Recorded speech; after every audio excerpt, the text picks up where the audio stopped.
For the first lesson in Chapter 6, 6.1, we learned about operations on functions. For warm-up, we are given the function f(x) equals x squared minus 4 and gx equals 2x plus 1. Find each function and list the domain and range. To start this, we are going to use the addition operation, which is f plus gx equals fx plus gx. And to solve for this, we will use the givens in our warm-up to plug into the function, which is x squared minus 4 plus 2x plus 1. And to simplify that down, we get x squared plus 2x minus 3. To do the subtraction operation version of this, it is f minus g x equals fx minus gx. And we are going to plug in the same givens in our warm-up, which is x squared minus 4 minus 2x plus 1. And to simplify that down, we get x squared minus 2x minus 5. To solve for these functions, you can use the table that is put below, which gives you the operation, the definition, and the example function. The operation names are given to you on the left, and in the middle, there is a definition or model of what each operation would look like and how you would set that up. And then there is an example function to the very far right, which will just show you how you would use that. For the second part of lesson 6.1, we learned about composition of functions. And underneath the title, there is an example of what that looks like as a model. And beneath that, there is a little model of how you would set something like that up. So for fx, which equals 4x, you would change the x in the 4x and replace that with what gx equals, which is x plus 2. So as a result, you would get f of gx equals 4 parentheses x plus 2 parentheses. And there's a model with no numbers next to it to give you a better image. For the second lesson of Chapter 6, 6.2, we learned about inverse functions and relations.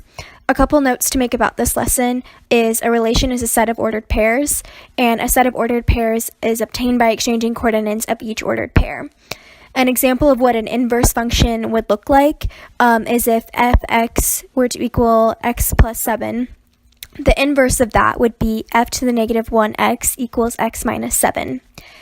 There is an example listed below that, which details the vertices of triangle ABC can be represented by the relation 1, negative 2, 2, 5, 4, negative 1. Find the inverse of the relation and describe the graph. So on the graph itself, for the purple triangle, this shows the given values in the word problem above, and the pink triangle shows the inverse of that.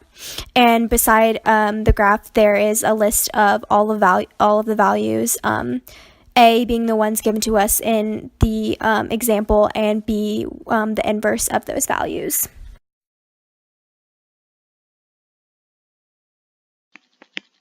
Squaring a number is inverse to taking the square root of a number. Nth roots are like square roots, but the number, the n, is not a square. That's about it. It could be a cubed, or a fourth, or a 700th, but it's just not a 2. Example, 2 times 2 times 2 equals 8.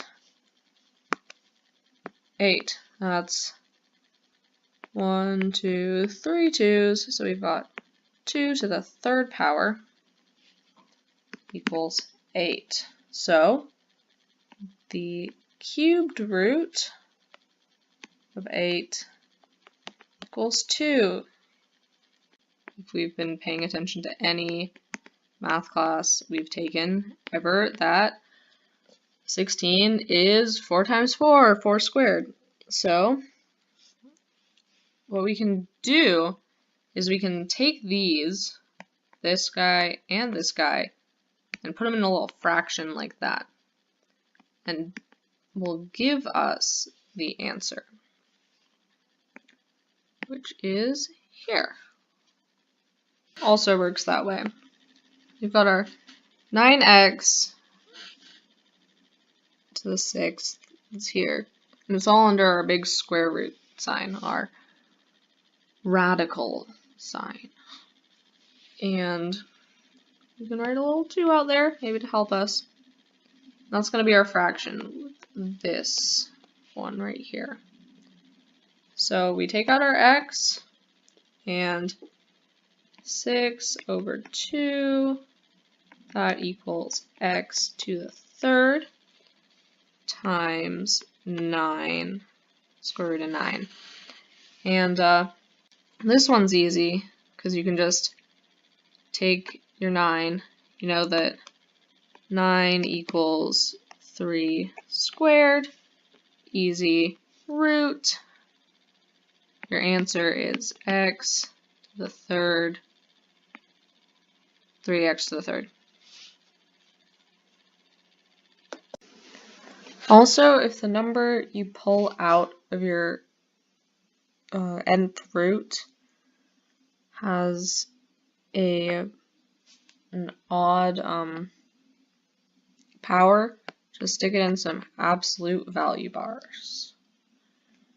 Some nth roots have more than one real outcome. 64, the square root of 64, for example, has 2, -8 and +8.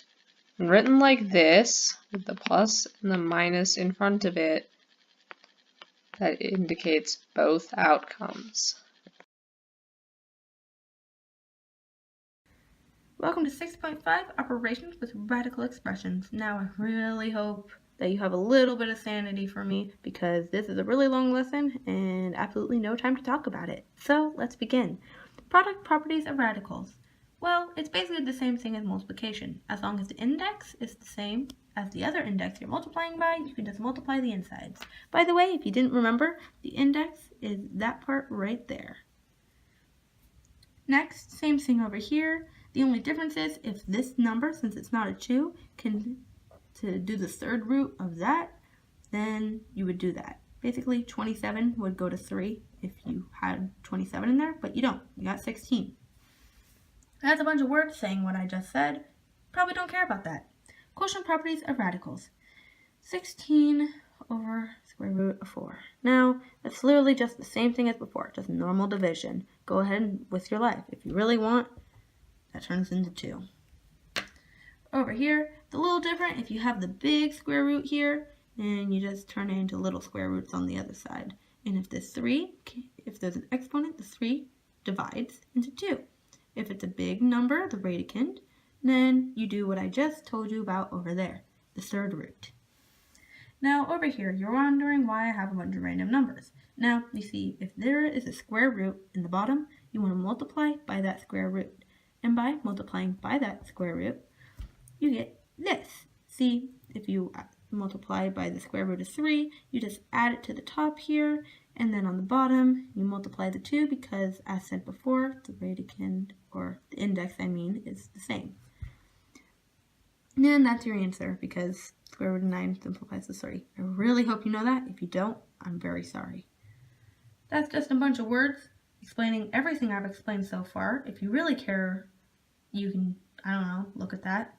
I mean, I'm looking at it.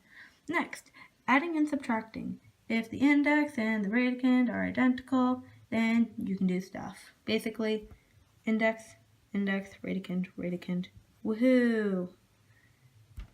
Index, radicand, woohoo! Here, this doesn't work because there's a 3, and that would be a 2, and, well, they're not the same. Apparently, math does not like equality and intermingling between races. Multiplication, in this case, it's just foiling.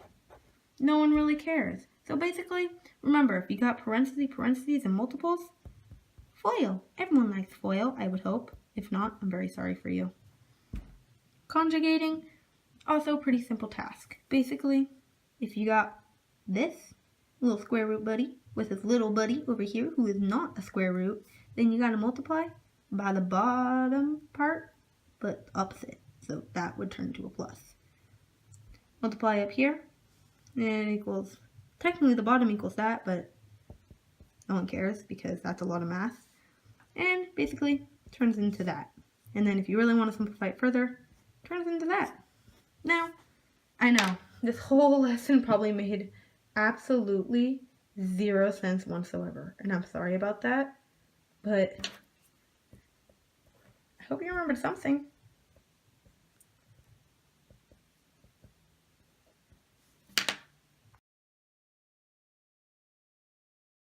So 6.6 was all about rational exponents, and the main goal of this unit was to write and simplify expressions in exponential form and in radical form.